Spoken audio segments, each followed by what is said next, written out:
Now, before we all get too nostalgic about FDR's presidency in the 1930s, a time where we could maybe agree, that was the one president we could agree on that everybody wouldn't have a problem with. Let's remember that those were very dark times, and thankfully a lot has changed. So we are very delighted to welcome you to our special 2017 80th Anniversary Luncheon. We know that you all have many demands on your time and resources, and we are really, really grateful that you made time to be with us today and to support this event. This year's luncheon will help to remind us why we do our work and asks us to think about the legacy we would all like to leave behind us. Our board members will help tell our story and remember the people who have left their legacy of ideas that can still be seen today. Now, there have been over 600 people on our board since the 1930s.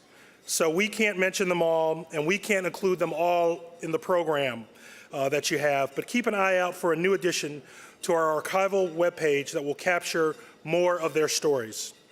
So for 80 years, we have been asking many of the same questions. How should people live? How can housing transform not just people's lives, but create entire communities? How can government use its resources strategically and with purpose? Included in your printed program this year, you will find a report that CHPC authored in 1942, looking back at the first 5 years of the organization. It's a remarkable little pamphlet that reminds us where we came from and why we keep going. Okay, so I know, like, our new HPD commissioners here, and one thing I learned when I was HPD commissioner is always travel with your own stool. So we would really like to welcome today the new city planning chair and the new housing commissioner, Marissa Lago, and Maria Torres Springer.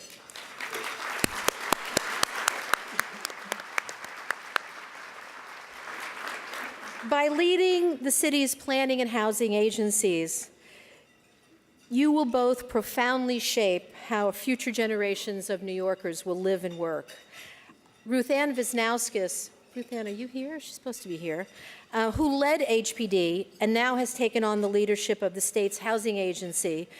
I think she's here, and I know that she will be there for both of you as well for advice and support. Marissa, you've inherited an agency with talent and depth. Your experience and skill will make sure that city planning continues to guide our city's future. Your warmth and your commitment to our city, its people, and its neighborhoods have already built bridges and made many friends, and please count us among them.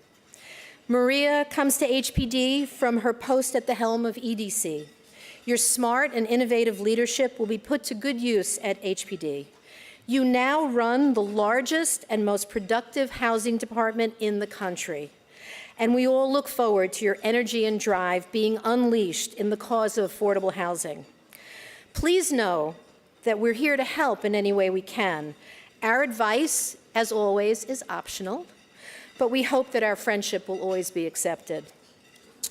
So as the new agency leaders find themselves far more immersed in New York's housing industry than ever before, we wanted to use this opportunity to help out a little bit and offer you a little bit of insight into the industry from the 1,000 people who are here right now. So as a crowdsourcing experiment, we wanted you all to give some feedback to both Marissa and Maria. Ruth Ann will be able to tell us how honest the crowd is being, because she's had experience with these folks. Everybody get out your phones. Unlike most events, we'd like people to use their phones. CHPC is just so innovative, just so cutting edge, just so, we've got an app here. It's not even a .com, it's a .at. Look at that. I mean, who ever heard of that? Go to, that is not a typo, go to www.pigeonhole.at, whatever that is, and enter the code CHPC, and you'll see a poll there. This is your chance to let the new agency leaders know what we're all about. Pick as many answers as you want, just be honest. Ruth Ann's watching. How would you describe the housing industry in New York City? That's the question. And you've got a couple of different options. Innovative and creative, greedy and cheap, heavily subsidized, committed to the mission, able to take a joke, and the poll is, wow, it's moving as we speak. Look at that. Look at greedy and cheap. Wow. They're voting for themselves. Wow. Wow. Look at that.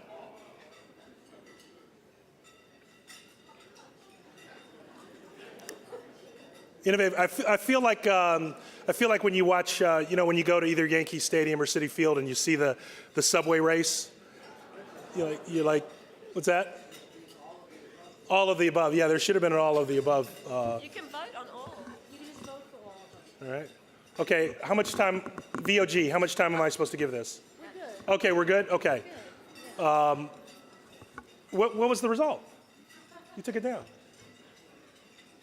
All right. Innovative and creative won. We cool with that, Ruth Ann? That's good. Okay, Ruth Ann says we're good. So,